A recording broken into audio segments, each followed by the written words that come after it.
What's up, and welcome to episode number 18 of the Better with Brock podcast. I'm here with Hayley Jensen, the New Zealand cricketer, and we've been, messaging a little bit on Instagram. You've joined Built by Brock, which is really cool, and I've been, following you through the World Cup and checking up on you and seeing how you're doing. But I'd love you to, so most of my following or people that will listen to this are actually based in America, and then it's Australia, and then it's New Zealand. Can you give us a bit of a intro on who you are, how you come to play cricket for New Zealand? Okay, cool. Thanks for having me on, first of all. So I grew up in Christchurch, New Zealand. I've got an older brother, so he used to play cricket, and I just used to go around to his matches. And then one day I just decided that I was going to join in. And basically, cricket's a game with a bat and a ball for all these people who are in America who may not know it. It's a little bit like baseball, I guess. You have a bowler, which is the pitcher, and they bowl the ball down.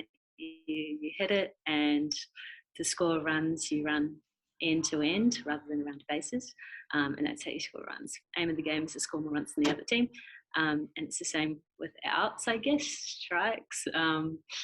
If you get bowled out, then you're out of the game, so you lost. So it's a little bit like that. Anyway, so I started playing cricket when I was 8 years old. And then when I was 10, I'd made my first winter training, one-on-one coaching. My mum put me through it. So I was very cricket orientated from a very young age and have been doing it since, now. So I'm 29 now. So it's a very long time. And I played for Canterbury all through my age group, going up to under 21s. And then when I think I was 22 or 23, I made New Zealand for the first time. In 2014, went away to a World Cup in Bangladesh, which was a real eye-opener.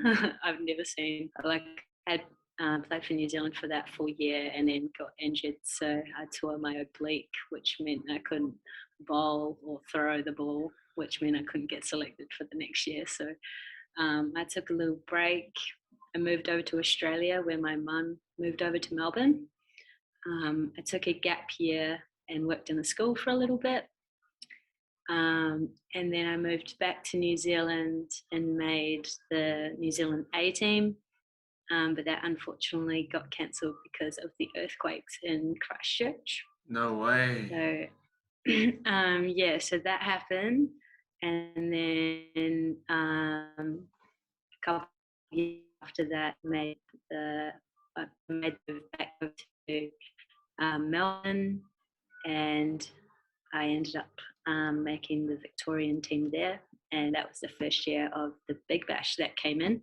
And so I played in the Women's Big Bash and played for Victoria in 2015, and then ended up moving to Canberra for a little bit and playing over there. And then through playing Big Bash over here, I guess I got called up by New Zealand and they wanted me to play back in New Zealand again. So I kind of had to make a decision whether I wanted to stay in Australia and play for an Australian competition as a local Australian player, or throw that out the window and play as a New Zealand international player. So it was a little bit of a big decision, because there was like a big pay discrepancy, I guess. So I was getting a lot more money playing in Australia because it's obviously well supported over here. And New Zealand's quite a small country, so their funding, they don't get as much funding. But at New Zealand, and talked to family and friends and made the decision that I was going to go over to New Zealand and play again. So I've been in the team since 2018, and here I am now. But now I'm in Canberra playing for New Zealand. But yeah, I just travel back and forth when I need to go to training camps and things like that. So what was the main deciding factor with you deciding to play for New Zealand? Like, Was it a gut feeling? Did you know that deep down you wanted to represent your country? What was the deciding factor? I think the main reason was it was always my dream to play for New Zealand. So ever since I was that little 8-year-old who started playing cricket, it was always my dream to play for New Zealand. So my mum just kept reminding me of that. And then probably the second major factor was um, cricket is not a lifelong career. You can only play it for a short amount of time. And do I want to spend that time playing in one country, or do I want to spend my time exploring other countries around the world? So that was kind of my second biggest factor, deciding factor. Yeah, and coming back to that, like obviously sport players do have that window um, of opportunity to really smash it. Have you thought about what life would be like after cricket?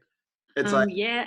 like obviously you're not thinking about it now, but I'm a very forward thinker, like with everything that I Yeah. do. So if I was playing sport, I would, just always keep it in the back of my mind.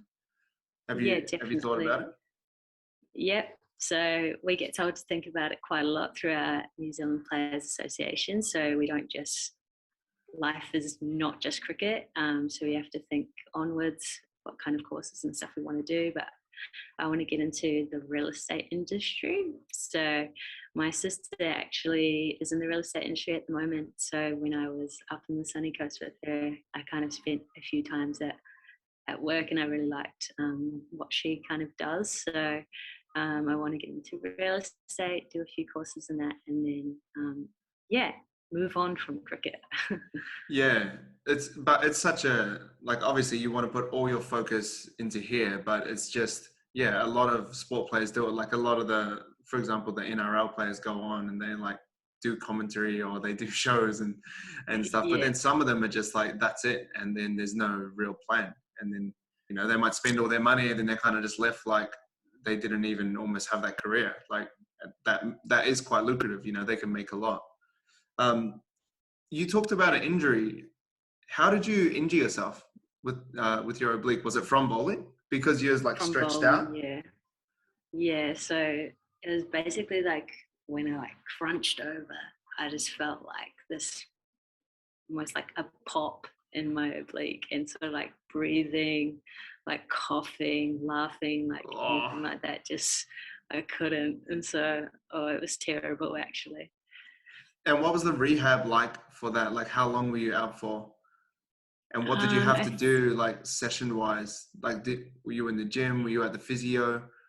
Yeah, I think I was out for about 12 weeks and just did a lot of physio. It was so long ago now for that injury. I've had so many injuries, but physio, a lot of like when I was up to doing it, like side planking, but like starting on my knees, then like working way up. But yeah, a lot of core work. I haven't had that injury again, thank goodness. So all the rehab must have helped. Yeah. And what other injuries have you had to overcome? So I've torn my hamstring before. I used to get a lot of knee issues. Like I used to sublux my kneecap a lot, so all my ligaments in my knee got stretched out. Broken like fingers, dislocated thumbs from like catching the ball. You can see my pinky's a bit weird compared to that one. It's a Right. bit off. Yeah. Um, yeah, a lot of cricketers, if you haven't broken a finger, then I can guarantee you're not a true You cricketer. haven't played cricket. Yeah. What else have I done? I've had like a stress fracture in my shin, slip discs in my back. Like Yeah. cricket is like, especially bowling is such an abnormal thing to do for your body, and you put so much stress on it. So yeah, if you hadn't had any sort of injury, if you're a bowler, then You're not bowling count fast enough. yourself lucky. Yeah. Yeah, I think that's the danger with, well, not danger, but like that's the price you have to pay when you're like playing sport. You got to put your body on the line, like, and especially with like bowling, it's such an imbalance. Like you're doing one side over and over and over and over again, and then if you're batting, same side over and over. and over and over. Do you do any like work for the opposite side, like in the gym, just out of curiosity? Because obviously if you're throwing with one arm, like you can get overuse injuries and stuff like that. That's just the nature of the game. But do you do any work to try and combat that? We do a lot of like pre-exercises beforehand. So, you know, a lot of band work for shoulders and things like that. But we do them both sides. We definitely do them both sides. And a lot of single leg work, so we can stop an imbalance on both sides as well. So we definitely do a lot of like single arm, single leg stuff, just so we're not trying, like if we're doing a bench press, for example, we're not using like predominantly like our stronger arm to The push up. bowling We arm. do a lot of, so we do a lot of like single arm dumbbell press. Yeah. So what does, out of curiosity, what does your gym training look like? Like how often are you training?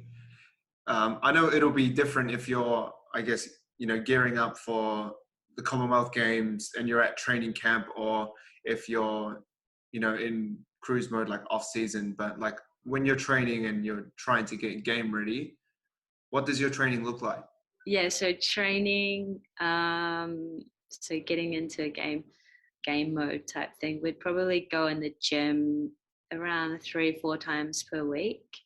And that, if we were on tour, it would be pretty low rep stuff, like heavy low rep. Right now it's like 15, 12, 8 reps just to get our strength back up because we are on a leave period. So 3 to 4 times per week in the gym, and then we'd have 4 conditioning sessions, whether it's running or a bike, probably 3 running sessions a week, and then a bike, so like an off-feet conditioning session. And then we'd have, depending if we're on tour or not, we'd probably have training every single day with a game. Yeah, okay. As well.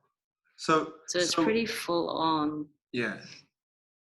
So what other guidelines do they have in place for you? Like, obviously you're representing your country. It's a huge deal. Like with nutrition or with sleep advice or lifestyle advice, are they talking about like how many steps you should be doing or how many hours you should be getting, giving you like bedtime routines? Like how detailed do they get? So we have a nutritionist, and so that's when we get like all our skin folds done, which is the worst. We get skin folds done. He basically gives us, like, depending on how we went with our skin folds, if we just creeped up a little bit, which I'm sure happens in the off season. What we're eating type thing. Yeah. Yeah, definitely. Or on tour sometimes. So he'll give us like guidelines, basically use MyFitnessPal, what you use as well. And so we can start tracking again, get back on track. Obviously with supplements and things like that, because we are an international sport, we have to get all of our supplements and things batch tested, so we can't just go out and buy our protein or anything from the shop. We have to get them from New Zealand Cricket. So that's how we do all our supplements. With sleep, we don't really get any advice on sleep. I mean, I'm a very good sleeper, so I definitely don't get a lack of sleep. And then in regards to lifestyle and like balanced life and cricket, that's mainly with our Players Association. So we have people who work like pretty much 24/7 for us if we have any questions that we need around, like if we're too afraid to ask for some time off or we need a break, we go through our Players Association and they can kind of forward it on to coaches, and then they're the ones who help us with like other courses, careers. They can even like write your resume for you, like if you're applying for jobs. Yeah, I've been making most of that. They're basically our life coach. They're basically our life coach. And then we've got a nutritionist, S&C, and other coaches as well. So what sort of, and this is just purely just out of my selfish curiosity, what sort of nutrition like do they put you on? And how does it differ? Like off season, on season, or after the game? Do you have like post-workout things that you need to have, or pre pre not well, it's not really pre-workout if you're going into a game, but like I guess pre-match. Because I Yeah, suppose they like cricket's often, so long. If you had a pre-workout, you'd be up for like an hour, then you'd be like and asleep then out you'll on be the like, field. yeah. So pre-tour, here, our nutritionist will give us like a big rundown of, so after any of our training sessions or games, he likes us to have protein, help with recovery. And then when we're on tour, all of our lunches, all of our dinners after games or after training that are provided for us. So he runs through basically with the caterers and things what we should be eating. So we don't get a choice in that. He Right. just like provides it for us. So I guess during game days, it's more like high carb stuff, so we have enough energy, and then rest days, it's probably not as much needed. And how do you like keep your energy high for a match? Because like obviously there's matches that will be short, like shorter overs, and then there's like huge entire days or weekends of cricket. How do you keep your energy that high, or manage During your energy levels? games, yeah, so during games, like we always have an electrolyte bottle, and then we have our water, and then because we have like drinks breaks and stuff if it's a 50 over match. So during those drinks breaks, you can have like an energy gel. I like those because Yeah, they taste nice. they taste so good. Yeah, yeah. I've had one where I ran like a half marathon once. I was like, this is delicious. I was like stacking Yeah, up just stuff in yeah. my pockets. So I like those, and then we also have like snacks like bananas. Usually, like sometimes there's lollies if we get them. But yeah, and then we have lunch anyway, so we've got a full lunch menu to choose from. But I guess most of the girls, like depending on if they're batters or bowlers, they don't like having a big lunch depending on if we batted first or bowled first. So mainly it's just after the game. We just, yeah, some people don't eat much lunch because like running around. Sometimes we get a meal after the game for us, and then we go back to the hotel and we order some more food. Yeah, Just so we recover the next day. That's our point. yeah, yeah. So I used to be back in the day. I posted this on Instagram the other day. Actually, I was a water boy. Uh, sorry, I shouldn't say water boy. I was a ball boy at AMI Stadium after it was called Jade Stadium for the All Blacks and for any game that was at AMI Stadium. So the first year I was younger, I was the only one that was 11 and everyone was 12. And then the next year I was like head ball boy.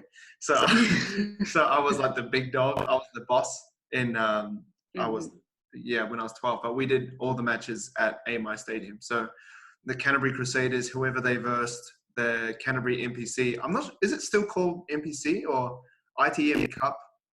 ITM Cup, I think it is Yeah. now. Yeah. Yeah, so we did all those matches, and then we did the All Blacks, and we did like the Lions tour when they came, and like when they would play South Africa and all this kind of stuff. So it was like an awesome opportunity for a young up and coming rugby player, which I was. But after the match, I used to hang around the changing rooms like a fly, like a peasant, just like waiting to get their autograph and their signature, because I used to like buy the thing and get their autographs, or if they lost the finals, they would like give me their socks or their shorts, and I was just like, I was like, Mom, Dad, look at this. And then and they're like, oh, stinky. yeah, they're like, chuck that straight in the wash. But the food that they would have was huge, like in their changing rooms, like to refuel and recover, right? And like even though it wasn't back to back or as long as a cricket match, like they'd have snakes, they'd have sushi, they'd have pizza, they'd have like burgers, they'd have like club sandwiches and sushi rolls and all that kind of stuff. But the table was like huge. It was like 10 meters long of just food, and they were just all like stuffing themselves after the match. Like the amount of food that especially athletes can like put in is like huge, and the amount of like like, because you're like sweating and you're warming up and you're training so much, like you do need that nutrition. I think that's one thing that I like about sport and like performance-based goals over just trying to look good, because at least, you know, when you're playing sport, you're really fueling to perform well and to make sure you do what you need to do. But often when people are just focusing on what they look like, it's like they won't eat enough, and they'll try and see how much they can eat under what they need to because they think it's better. But with sport and performance, it's about how you actually perform and what your body can actually do. Have you ever been through a period of your life where you're focused on like body transformation? Like maybe, I guess on the back of what you said, it's from the skin fold test where, where they're like, hey, your body fat's a bit too high. Yeah, you need a shred. Yeah. No, but definitely like you go through spaces all the time, especially being on TV, you're getting pictures taken of you, and you go, well, depending on who you are. I know definitely for me, like I've had like body image issues and stuff before, so, and I've been through that period where I'm like, right, I'm gonna go on this like massive diet, I'm gonna like have like 1,200 calories per day. Meanwhile, like I'm a professional cricketer, and I'm wondering why I'm not getting the results that I want. Like, yeah, I look like a lot fitter and a lot skinnier, but I've got no energy. Like my fitness is going down. I'm getting weaker, and I'm like, what the hell's going on? But now, like since I've been through that, I'm like, right, actually, I've had it like drilled into my brain that I actually need to eat to get energy to produce results. So yeah, it's something like, especially sports people, you know, like when you look around at other players or other people and like they have a different body image to you, you might be like, oh, I want to look like that. But they might not be like as strong as you or as fit as you, type thing. So it's definitely like a big thing, especially in women's sport. I'm not sure if it is in men's sport because I can't say for them, but definitely in women's sport, like body image and body issues is like a big thing. And I definitely think that needs to be talked about a lot in women's sport. But, Yeah. but yeah, to answer the question, definitely been there, like on the chubby side, see myself and be like, no, I need to shred and look a bit better. But obviously that didn't in terms of like my fitness and my strength. I might have felt a little bit better because of the way I looked, but I didn't feel better in the way that I was performing. So need to find a little balance of that. Yeah, I think that's the downside of social media as well, where, you know, you'll just look at this person who is lean, that isn't a professional athlete, that is getting paid to be shredded and look good, like a fitness model that is sponsored by a supplement company that need their abs to take photos with their supplement tub in front of them. Like people can look at them and go, I want to be like them, but that's how they get paid. That's how Yeah. that's what they have to do in order to like put food on the table. But then I think it's quite stupid when people look at them and they're like, oh, I want to be like that. But it's like, that's not how you get paid. like that's not, like, you don't need to be that lean. It doesn't make sense for you. Like it's like you work a 9 to 5 corporate job. You don't need to have a six pack, you know, year round, and you can do that if you want. But I think, yeah, it's super important to look at what your body does, especially when, you know, if we come back to women's sport and even mums, and ladies, you know, they're looking at people that might be, you know, 10, 15 years younger, and they've just, you know, popped out a couple kids and they're comparing themselves to this 18-year-old. And it's like that, you know, that's not how it works. You know, sure, like, you know, you can look amazing after kids. There's no obstacle to that, but you don't have to look like that. You know, it's like, what, you know, your body's just produced 2 amazing children. You know, you're now structurally different, and you need to like embrace and be more about what your body can do, as opposed to just like looking a certain way, especially when it doesn't serve you. Like a lot of people deprive themselves of the foods that they like or of a lifestyle that they want to live just to look like this person that no one is actually expecting them to look like but themselves. Yeah, definitely. I And I think, mean, I yeah, work in a women's gym at the moment, just some casual work in a women's gym, and even the women that come in there, they could be like mothers of 4 kids or like 70-year-old women, and they come in, they're like, how do you look like yourself? And I'm like, well, I'm actually a professional sports person. Like, I've been doing this for so long. You can't just like come in the gym and like expect something to happen. Like, I've put in so much work over like 20 years. So like, don't compare yourself to me, because it's my job to be fit, like, and play the Yeah. game. Yeah, 100%. And, I also get the same thing. I'm not a professional sports player, I haven't represented my country, but, I train. I've trained since I was 14. I grew up playing rugby. I played sports since I was 6. I've played one game of cricket, and I absolutely sucked. It was the worst. I was the worst cricketer too. I got 9 runs. I faced about 4 balls. I got 9 runs and I was done. Then I got bowled. Well, at least you got 9 runs at a good strike rate. So yeah, I guess so. Out with a bang. yeah. But yeah, I've been doing sport like since I was 6. I've been training seriously since I was 14, like literally 5 to 7 days a week for, what is that now, 14 years. And people are like, oh, I want to look like you. Like, what do I do? I'm like, It's like, we'll backtrack 14 years. exactly. I'm like, well, like we can make some great progress in 8 weeks, or we can make some solid progress in a year. But to just expect a program and a diet and a supplement protocol just to look like someone who's trained for 14 years is just like crazy. But then again, like that's just for people what they look like. But then they, like, if you say, oh, I want to be as good as Hayley's cricket, people kind of understand, oh, she's been playing for ages. That takes time. But for some reason, when it's about how you look, people think it just happens overnight. Yeah. Like with a sport, people are like, oh, that's a skill. That's, that has to be trained. Or they look at a golf swing and they try, like when you first try swing a golf swing, it looks horrendous. And then, it takes years to get better and better. People understand that. But in terms of like, oh, I want a 6-pack and I want, I want to step into a gym and then a 6-pack appear.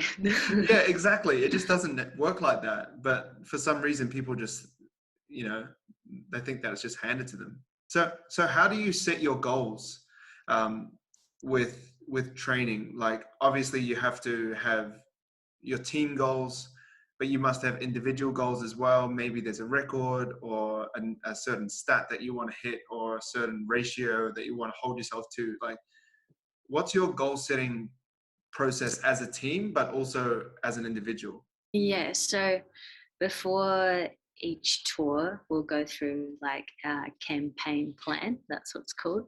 So Sounds what we very want official. to achieve out of the tour, and how we want to play like our style of game.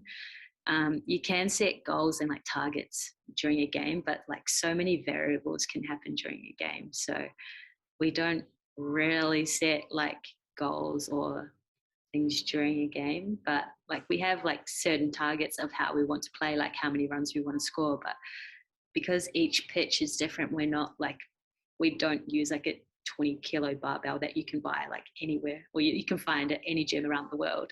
So each pitch is totally different, so you have to be so adaptable. So we have like kind of guidelines of how we want to play our game, but then also we know that like you have to assess it when you're on the field. And then like personal goals, they're mainly just around like performance, but at the same time, like you could be feeling so good and then like you could just nick out and get out first ball. Like it's so hard to do like performance based goals in cricket, because like a lot of the game is about luck. Like you could hit the ball in the air and get dropped, but you actually gave away a chance. So it's like, do I think that's good that I made like this many runs, but I actually got like dropped, or like and then the next day you could get our first ball caught, but Yeah. the day before that you got dropped. So I think goals for me, they're more around like how I'm feeling. So if I go through like my processes each training, so I have like this little routine that I do like before the ball's bowled, like how I can react like after the ball's bowled, like if I played a good shot, you kind of like tell yourself, you're like kind of coaching yourself as you're playing. So if I'm in a good mindset, then that's a good thing for me. If I'm not thinking too much, then it's probably the best for me.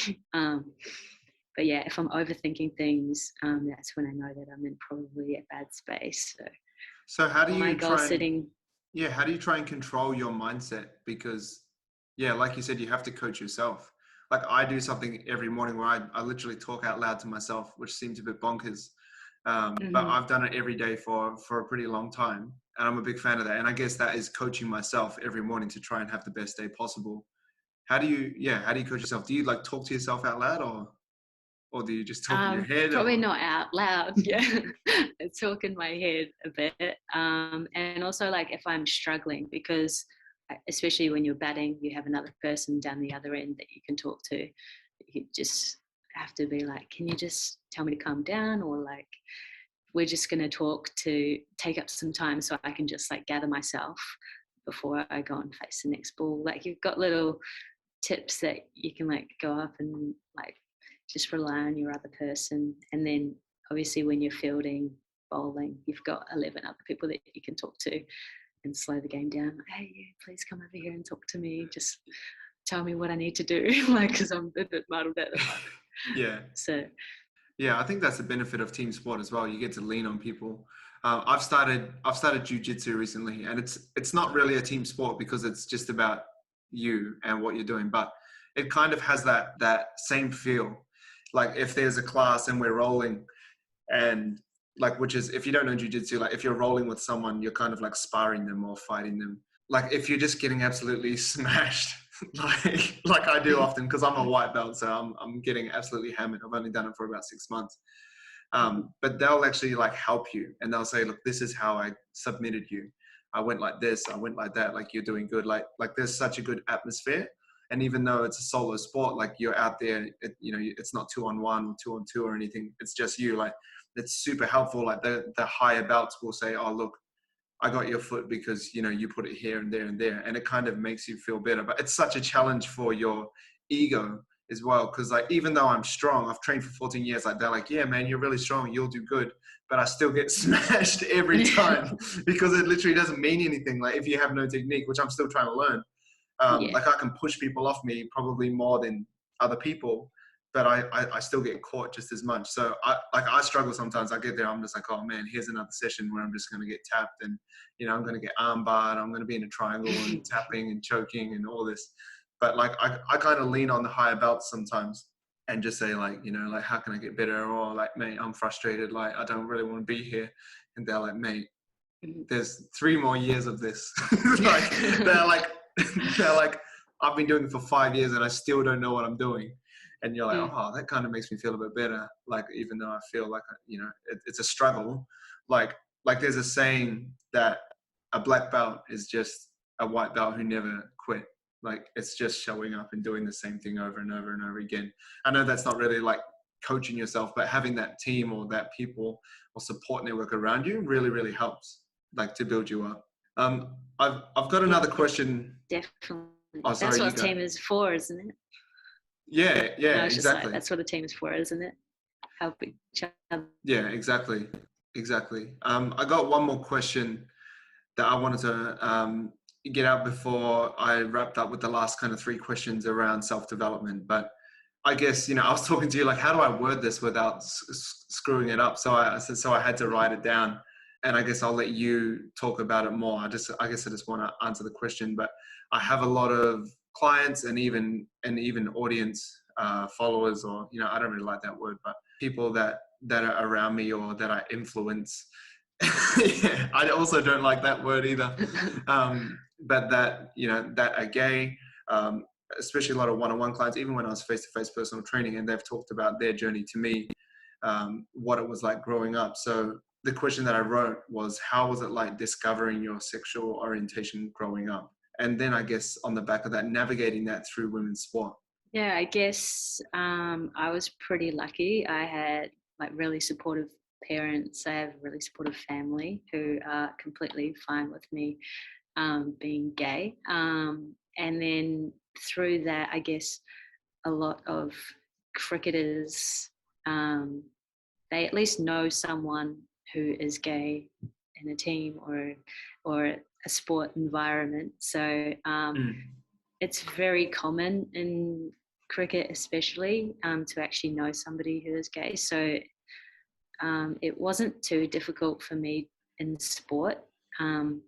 We actually have like a married couple who's in our New Zealand team who they're gay, they have a baby, everyone loves her.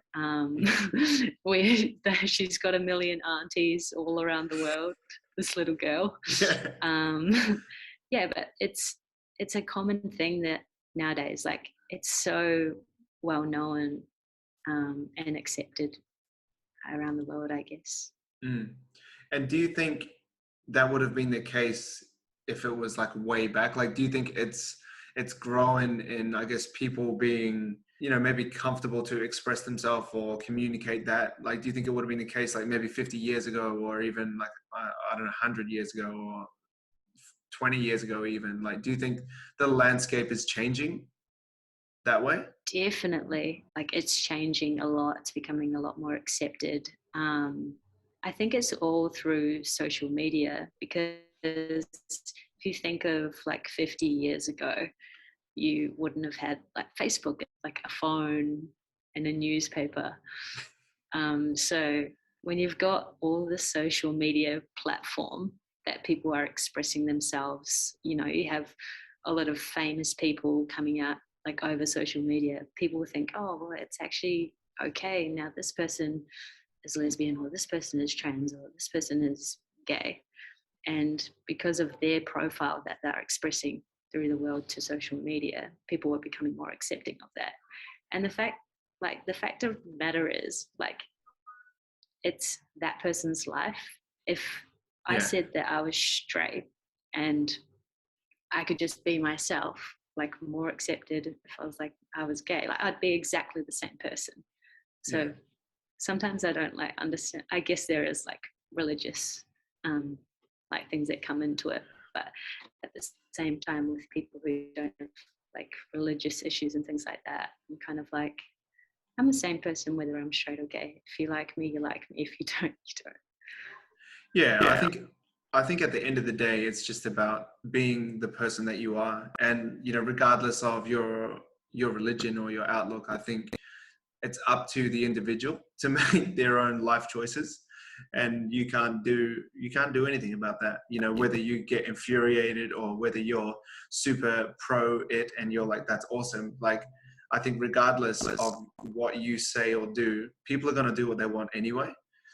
So in my opinion, it's like, there's no point in combating that, unless you're like, a super religious person that's going to stand out, outside of Westfield with a microphone and, a big sign and say, hey, you need to do this and you need to do that. But yeah, I think people should be open to their, to live the life that they want to live and express themselves the way that, or love the people that they want to love. Do you have any advice for anyone that may be discovering their journey, or maybe struggling in terms of wanting to tell people, or trying to navigate their, that part of their life? Find somebody who you trust the most, who you think that you can tell your deepest, darkest secret to, and then tell them, and then you've told at least somebody, and then they can give you confidence, because it's kind of like, once, like, when you're keeping it to yourself, you feel like so claustrophobic almost, that you're like keeping this secret, I guess, about your own life. Like, it's becomes so suffocating sometimes. So if you actually like tell someone who you trust the most, and then I guess you'll actually know if they're a really good person in your life. And so they'll be there supporting you if they are that person. And if they're not, then they probably shouldn't be in your life anyway. Yeah, no, that's great advice.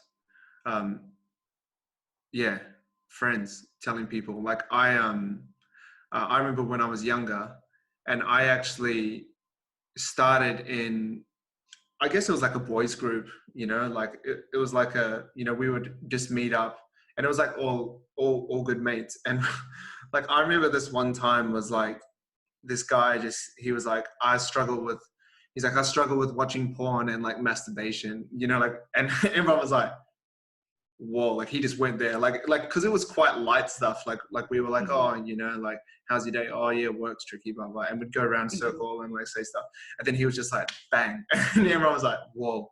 But like for him to share that then like opened the door for everyone else. And it turned out pretty much every dude that was like a teenager in the group was like feeling the same way. They're like, I struggle with that too. Or, you know, I have a girlfriend and this, and, you know, I can't, you know, blah, blah, blah, makes me feel like this and that. And like, all of a sudden we got way closer as mates because we were all, I guess, being more honest. But it took that one person to take that step first. Yeah. And that kind of, like reminds me of that, like, you know, that advice that you just gave, like, if you just, you know, be honest with someone, you know, that can kind of open the door to, you know, even freeing you, but then also, you know, like letting your friends input into your life as well.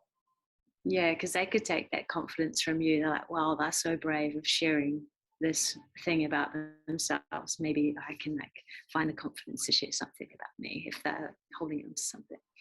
Yeah, 100%. It's kind of like that team sport thing that they were talking, you know, that we were talking about before. I want to jump into these last three questions. Don't want to keep you for too long. The first question is, so these questions are based on self-development. Like, I'm super passionate about it. I read heaps of books around self-development, and I love quotes, and I love, you know, pushing yourself and motivation and that whole topic of just getting better, which is a big reason why I started this podcast. So I have three questions that I want to ask you, just wrapping up. The first one is there something you do every day to make yourself better or help you become a better person? That is a difficult question because I don't have like a certain routine or anything that I do every single day. But once in a while, I kind of just look back on what I have like done during my life and what I can do in the future, like certain things like cricket wise and also like studying wise, that sort of thing, and like where I first started and actually where I am now, in regards to those type of things. So I do that a little bit. I wouldn't say I do it every single day because it's probably like the same kind of stuff. Same thoughts. Yeah, but definitely like, I don't know, like once a month, once every couple of months, have a look back and wow, like, because I do write a lot of notes down of like my gym programs, like my cricket life, and so I just have a look back of like a few months ago, like what I've done, like wow, like this is where I am now. So I do write a lot of notes. Maybe that's something that I do, but not every day, but most days I write notes. But yeah, so I can look back on what I'd done before and then can see like changes in where I am now. And do you find that the things that you look back at are things that you're doing or have already done? Yeah, so mainly it's like, I guess, gym programs. So like what my PB was then, and I was so stoked with that, and like what my PB is now, like, and I'm even like more happy with that. And now I can make another goal and be like, I want to get to here by this time. And then when I look back on that, I'm like, wow, that was so low. Like, can't believe that was so good for me. Yeah. No, I think it's important to do that every now and then, like look back and actually see what you've achieved. And then you can use that, I guess, willpower that you get, or motivation from what you previously achieved to fuel what you need to achieve next. And it kind of creates the cycle. I've talked about this before, but like there's like a cycle of motivation that's like you get results and then you get motivation and then that turns into action. Sorry, starts with action and then that leads to results and then it goes to motivation and it kind of just goes around like that. But you need to take action first and get the results, which is what you're kind of looking back at. Like, this is what I need to do. Then you do it, you look back, you see the results, and then that motivates you and you kind of keep using that as a willpower circle that like kind of, you know, I guess like a turbine or like a fan to propel you into the future. Yeah, that's awesome. The second question is there someone that you can credit or that helps you become a better person, or someone you follow, or a parent or a friend or a family member, or just anyone, maybe a book you read, an author? Is there anyone that you would give you credit to creating who you are?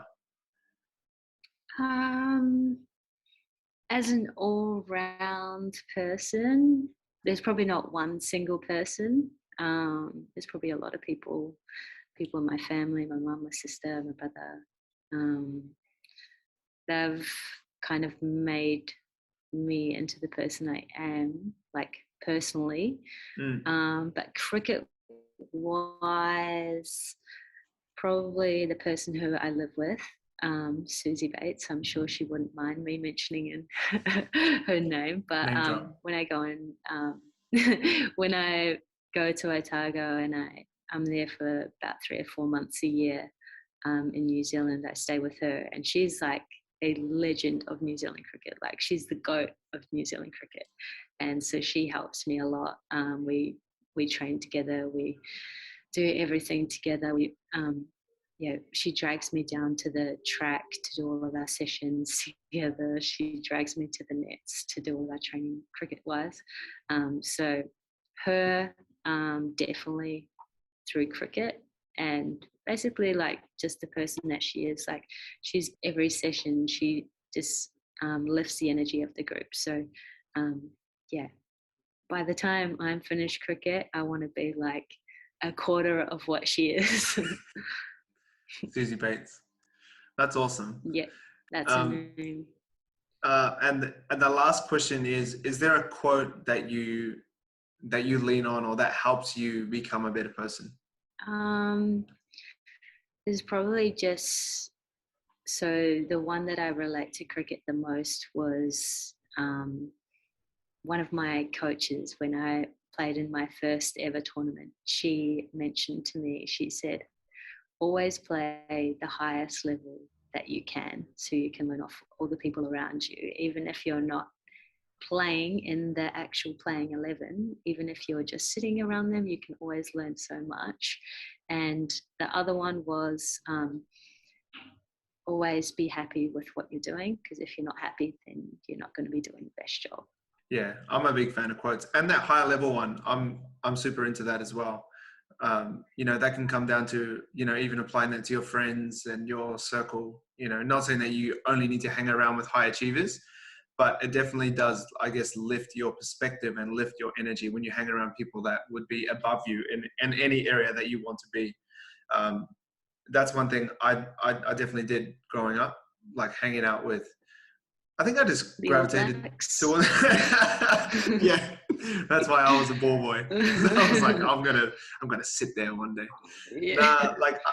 I guess I just gravitated towards like older people and just having like, I guess, more of a mature mindset, and I think that helped me grow up as a kid faster, especially losing my mum at a young age.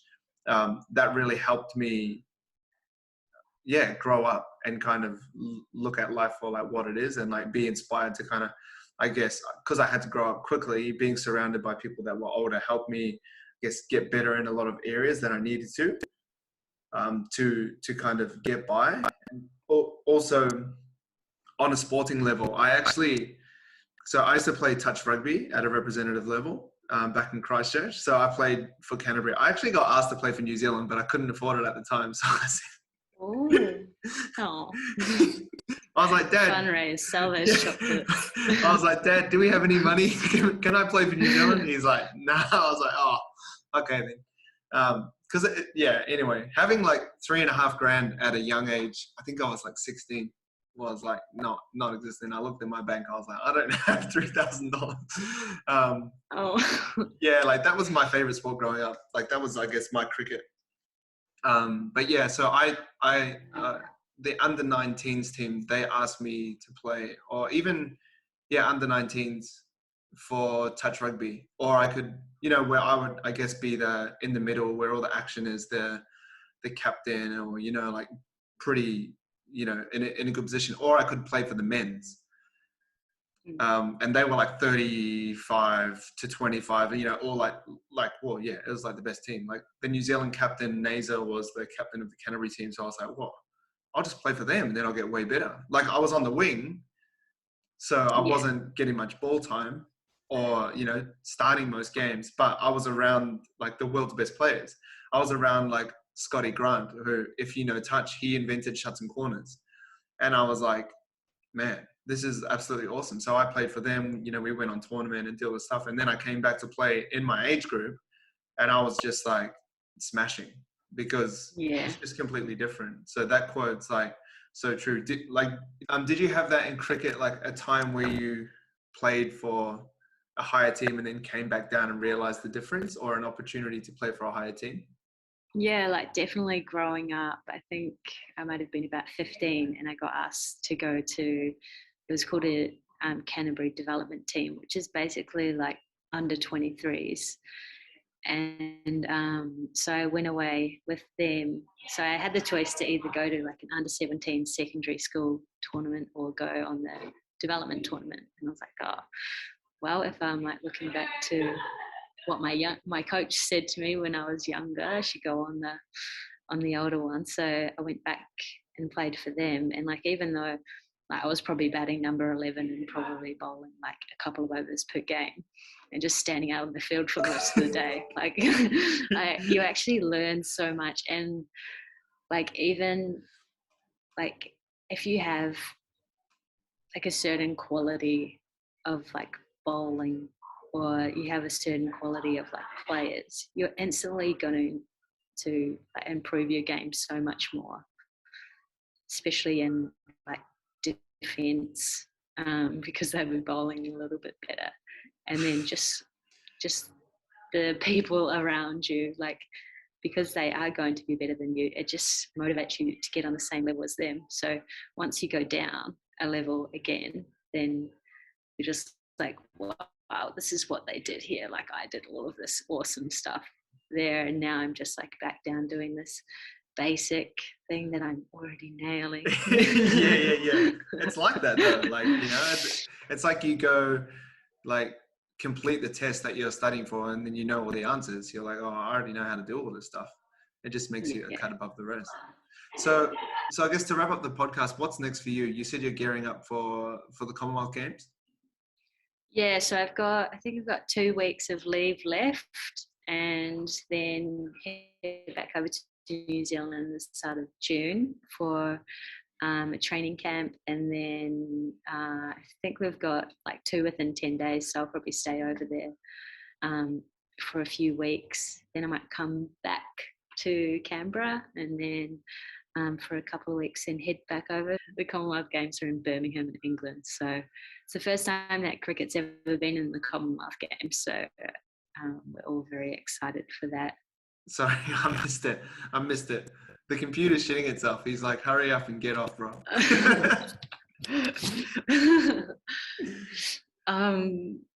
Yeah, so cricket's it's the first time that it's going to be in the Commonwealth Games. So we're all very excited for this new opportunity. I got that. So first time it's going to be in the Commonwealth Games. You're pausing out a bit.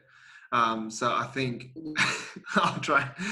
I guess we'll wrap it up. Your computer's not liking me. It's shitting itself. So I'll wrap it up. I'll say. Now you're cutting out for me. Yeah. The time limit's up. I guess we'll wrap it there. But thank you so much for coming on the podcast. We tried to do this face to face. So hopefully next time you're in Sydney, we can get it actually and sit down in a room where we don't have any breaks and I'm cutting out. Yeah. But yeah, I appreciate your time. I know you're Wi-Fi issues. Yeah, I know you're a busy lady and you got a lot to do. So I appreciate your time and wish you nothing but the best at the Commonwealth Games. I'll be watching. So post on your stories or post please so I can watch. Okay. I will. Thanks for having me on. Nah, no worries. Thank you so much. Hope your back gets better, by the way. Yeah, it's terrible, man. It's actually just sore sitting here, to be honest. It's no sorry. Yeah. No, like I can't. It's like, so putting my arm up hurts like this. It's really weird. So yeah, I'm seeing a physio tonight, so hopefully it gets better. Because it sucks. Yeah. All right then. Well, thank you so much, and yeah, I'll talk to you again soon. Okay, thank you. See ya. Bye. See you. Bye.